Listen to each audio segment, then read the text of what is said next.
Welcome in fact drill. दोस्तों हाल ही में recently scientist ने काफ़ी इंपॉर्टेंट इन्फॉर्मेशन डिस्कवर किया है regarding the planet Venus by bouncing several radio waves to the Venus. आपको बता दें 2006 से 2020 तक साइंटिस्ट ने लगभग 21 बार रेडियो वेव्स भेजे हैं वेनस की ओर from the Goldstone antenna of NASA. और जो रेडियो वेव्स बाउंस बैक हुए वेनस से और जो वापस इकोड होके धरती की ओर वापस आए, उसके ऑब्जर्वेशन, उसके स्टडी के बेसिस पे इंफॉर्मेशन निकाली गई है वेनस के बारे में। तो ये इन्फॉर्मेशन का स्टडी करना, ये इन्फॉर्मेशन क्यों इतना ज़्यादा इंपॉर्टेंट है वेनस के बारे में, क्योंकि दोस्तों देखिए, अगर आप ध्यान दिए होंगे तो हमारे सोलर सिस्टम में प्लेस ऑफ ऑर्डर जो है, जिस ऑर्डर के वाइज अरेंज हैं सारे प्लैनेट, उसमें वेनस का सेकेंड नंबर आता है। उसके बाद पृथ्वी आता है, जो कि थर्ड पोजीशन पे पृथ्वी आता है।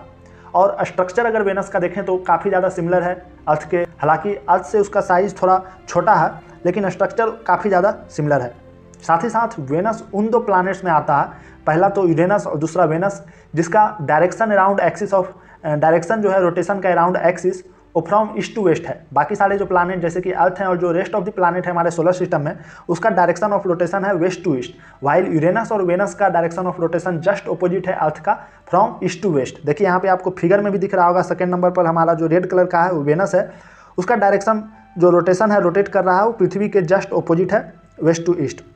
तो इन सारी फीचर्स को देखते हुए इसका स्टडी इंपॉर्टेंट हो जाता है। यहाँ तक कि साइंटिस्ट हैं वे भी एक कोट किए हैं कि जो वेनस है, Venus is an amazing laboratory for the study of understanding planet formation and evolution, कि जो प्लैनेट का फॉर्मेशन और टाइम के साथ इसका इवोल्यूशन कैसे हुआ उसे स्टडी करने के लिए एक काफ़ी अच्छा प्लेटफॉर्म हो सकता है। तो कौन कौन से 3 ऑब्जर्वेशन पाए गए हैं on the basis of recent data, जो रिसेंट डेटा है रेडियो सिग्नल के बेसिस पे हमें मिला है, उसके बेसिस पे साइंटिस्ट कौन कौन से ऑब्जर्वेशन को डिक्लेयर किए हैं, कौन कौन से डिस्कवर किए हैं ऑब्जर्वेशन को, उसको स्टडी करेंगे। देखिए जो सबसे पहला ऑब्जर्वेशन तो है दोस्तों, जो साइंटिस्ट बोले हैं कि according to this observation 1 day on Venus last longer than a year of the Earth. पृथ्वी के 1 साल से ज़्यादा का समय वेनस का 1 दिन का समय होता है। ऐसा इसलिए क्योंकि जो टाइम लगता है for the single rotation of Venus, वे पृथ्वी का लगभग 243.0226 दिन के बराबर होता है। 243 दिन के पृथ्वी के लगभग बराबर होता है वहाँ का टाइम, जो वेनस टाइम जो लेता है फॉर 1 सिंगल रोटेशन।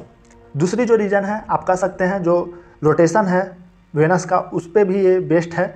जो रोटेशन है, direction of rotation around the axis of Venus is just opposite the direction of revolution of Venus around the sun।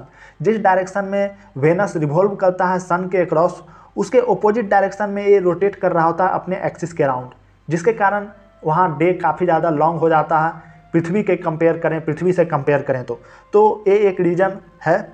जो सेकेंड ऑब्जर्वेशन किया है हमारे साइंटिस्ट ने दोस्तों, प्लानेटरी कोर डायमीटर जो वेनस का होता है वो 7000 किलोमीटर स्टडी किया है, वाइल जो अर्थ का प्लानेटरी कोर डायमीटर है 6970 किलोमीटर ही होता है।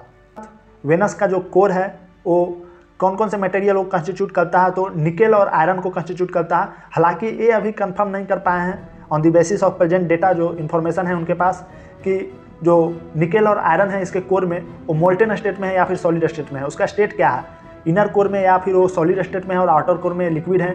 इन सारी चीज़ों को, फैक्ट्स को क्लियर नहीं कर पाए हैं अभी तक साइंटिस्ट, उस पर स्टडी चल रही है। जैसे ही क्लियर होगा इन्फॉर्म किया जाएगा। जो थर्ड ऑब्जर्वेशन था, Venus is tilted about 2.64 degree. Venus अपने एक्सिस से 2.64 डिग्री टिल्टेड है, यहाँ पे देखिए आप फिगर में दिख रहे होंगे, वाइल अर्थ जो है अपने एक्सिस से 23.5 डिग्री टिल्टेड है। आप एक तरह से कहें तो वेनस पूरे अपने सीधे पोजीशन में है, अपराइट पोजीशन में है, वाइल अर्थ 23.5 डिग्री थोड़ा ज़्यादा टिल्टेड है। तो ये थर्ड ऑब्जर्वेशन थी। प्रेजेंट डेटा जो अभी न्यू इन्फॉर्मेशन जो डेटा के बेसिस पे आया है, यही 3 ऑब्जर्वेशन है। जो पहले से हमारे पास वेनस के बारे में डेटा थी उसे भी थोड़ा डिस्कस कर लेते हैं, कि वेनस के एटमॉस्फेयर में फॉस्फिन की मात्रा पाई गई थी, जिसके बेसिस पे साइंटिस्ट एक कयास लगा रहे थे कि वहाँ पे एक्स्ट्रा टेरेस्टेरियल लाइफ प्रेजेंट हो सकती है वेनस पे, क्योंकि वहाँ फॉस्फिन का मात्रा पाया गया था। क्यों, फॉस्फिन का मात्रा से क्या रिलेशन है लाइफ, एक्स्ट्रा टेरेस्टेरियल लाइफ का? देखिए पृथ्वी पे 2 तरह से फॉस्फिन का प्रोडक्शन होता है। ओके, पहला तो इंडस्ट्रियली इसे प्रोड्यूस किया जाता है, दूसरा वैसे माइक्रोब्स जो विदाउट ऑक्सीजन सर्वाइव कर सकते हैं वे फॉस्फिन रिलीज करते हैं। तो उसके बेसिस पे साइंटिस्ट अनुमान लगा रहे हैं, कयास लगा रहे हैं कि जो फॉस्फिन की मात्रा है वेनस पे, उसके पीछे भी वहाँ पे वैसे माइक्रोब्स हो सकते हैं जो विदाउट ऑक्सीजन सर्वाइव कर सकते हैं। Okay right. और जो सेकेंड जो हमारे पास इंफॉर्मेशन थी कि वेनस अभी तक जियोलॉजिकली इनएक्टिव है। जियोलॉजिकली इनएक्टिव मतलब वहाँ का सरफेस अभी भी स्थिर नहीं हुआ है, जगह जगह वहाँ पे अभी भी वोल्केनिक इरप्शन हो रहे हैं। रिसेंटली अभी तक जो साइंटिस्ट हैं वे 37 ऐसे वोल्केनिक इरप्शन पॉइंट को आइडेंटिफाई किए हुए हैं वेनस पे, जो कि अभी एक्टिव हैं और वोल्केनो इरप्ट हो रहा है वहाँ पे। तो ये तो हमारा पहले जो ऑब्जर्वेशन था, पहले के डेटा के बेसिस पे ऑब्जर्वेशन था।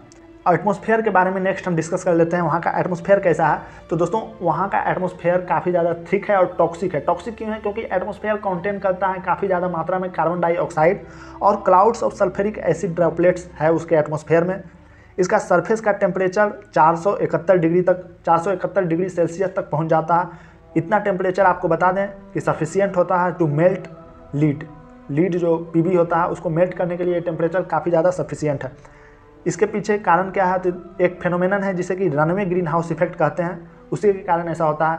ये क्या है रनवे ग्रीन हाउस इफेक्ट क्या है? तो आपको बता दें, ऐसा फेनोमेनन जिससे प्लानेट एनर्जी को ज़्यादा ऑब्जर्व करने लगे, सन से जो एनर्जी इमिट हो रही है उसे ज़्यादा ऑब्जर्व करने लगे दैन इट्स इमिशन।